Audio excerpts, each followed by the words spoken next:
Nous connaissons tous ce magnifique lieu, empreint de mystère, où chaque pas que nous faisons dans l'enceinte nous transporte dans un passé lointain. L'abbaye Saint-Germain-d'Auxerre. Construite au XIVe siècle par de vaillants bâtisseurs, en quête de grâce et d'éternité, où ces murs de pierre ont résisté au vent du temps. L'atmosphère chargée d'histoire nous enveloppe dès que nous franchissons ces portes centenaires.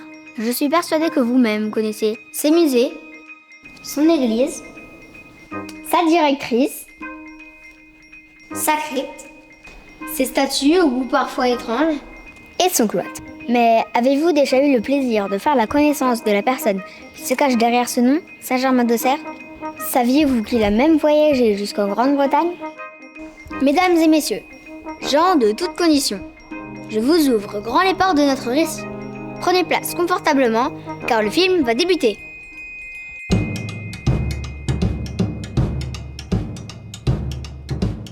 Commençons par le début. Germain, né en 378, d'une famille modeste de la Gaule.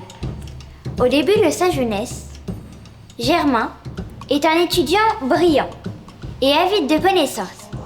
Il étudie la théologie et la philosophie. Alors, continuons de nourrir notre soif de savoir et de poursuivre cette noble quête de sens, à qui notre voyage à travers les dédales de la pensée nous guide vers une compréhension plus profonde de nous-mêmes et du monde qui nous entoure. En prenant de l'âge, Germain devient gouverneur et prit l'habitude de partir à la chasse et de s'adonner parfois un peu trop à la boisson.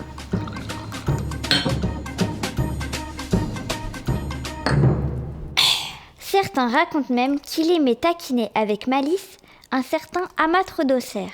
Mais qui est Amatre, me demanderiez-vous? Eh bien, à cette époque, Amatre est l'évêque de la ville.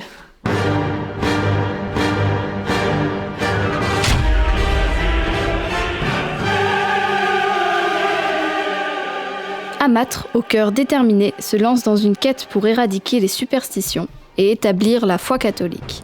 Et pour marquer son intention avec force, il prend une décision audacieuse. Abattre le grand poirier, symbole de l'aristocratie locale, sur lequel Germain d'Auxerre, alors gouverneur du lieu, exhibe ses prises de chasse en y suspendant leur tête. À son retour de la chasse, savourant d'avance l'idée de suspendre les têtes des animaux, quelle ne fut pas sa surprise et sa colère en constatant que le grand poirier avait disparu. Hors de lui, Germain profère des menaces de mort, poussant Amatre, aussi courageux soit-il, à choisir la voie de la fuite et à trouver refuge à Autun.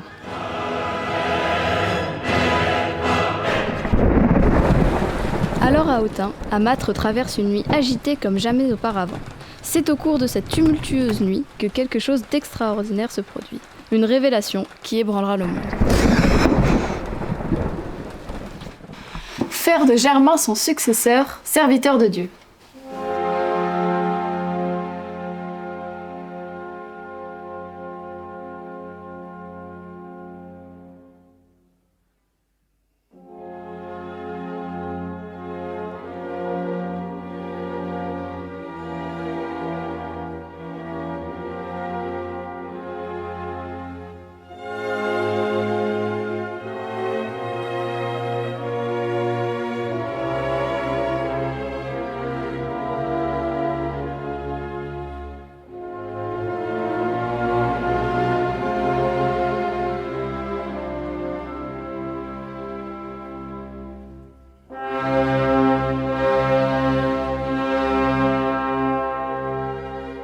Germain, réticent au départ, finit par accepter rapidement la situation.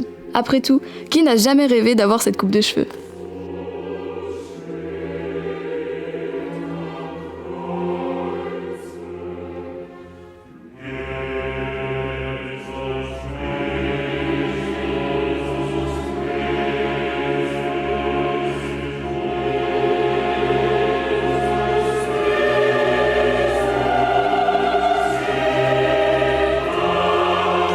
Germain a le devoir d'abandonner toutes ses possessions, même les plus personnelles, notamment 31 €, ses doudous, son clon-clon, un Rubik's Cube et ses balles de jonglage. Vous allez me demander, mais comment cette personne a-t-elle bien pu faire pour devenir célèbre ? Allez vous préparer. Mesdames et messieurs, voici la suite. L'an 429, Bretagne. Laissons-nous emporter par un saut fantasque à travers la Manche jusqu'au rivage animé de la Grande-Bretagne. Ah, le pays des contes de fées et des légendes. Ici, les ombres d'une hérésie menacées de ternir la foi. Mais ne vous inquiétez pas, car Saint-Germain arrive.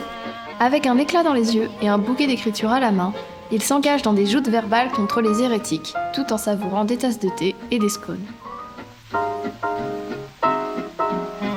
Notre héros reste inébranlable.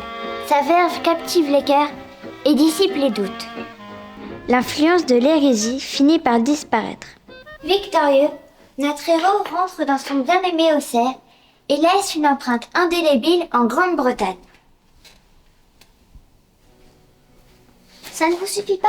Ça tombe bien, car j'ai une autre anecdote à vous raconter, la plus incroyable de toutes. C'est le miracle de Saint-Germain.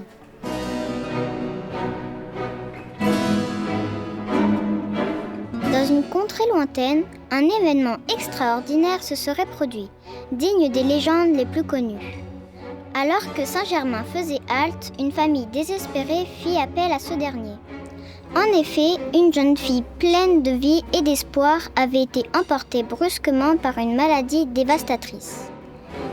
Saint-Germain se rendit à son chevet et invoqua la puissance divine avec une énergie extraordinaire.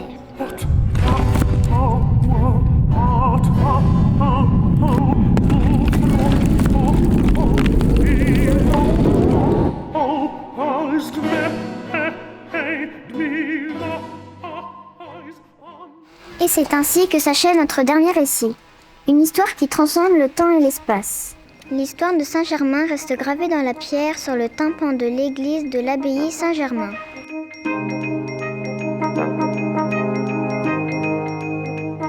Mesdames, Messieurs, c'est avec un brin de tristesse que nous arrivons au terme de notre récit. Il est maintenant temps de reprendre le cours de nos activités. À bientôt.